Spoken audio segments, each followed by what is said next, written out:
Sa isang kawali, lagay na natin yung 1 can ng evap, 1 can ng condense, bali kalba lang ginamit ko, 400 ml Coco Mama, bali fresh gata ito, 2 cups of water, UFC cream corn, 1 can ng wool corn, 2 tablespoon of sugar.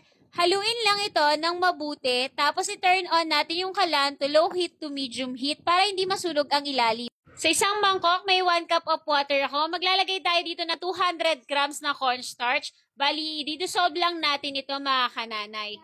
Kapag kumulo na ang ating mixture, saka na natin lalagay yung dinisolve nating cornstarch. Dapat mahalo to na mahalo hanggang sa ito'y lumapot.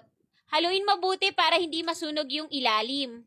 Kapag ganito na to kalapot, pwede na natin to i-transfer sa mga lagayan at let it cool bago natin lagyan ng cheese for toppings.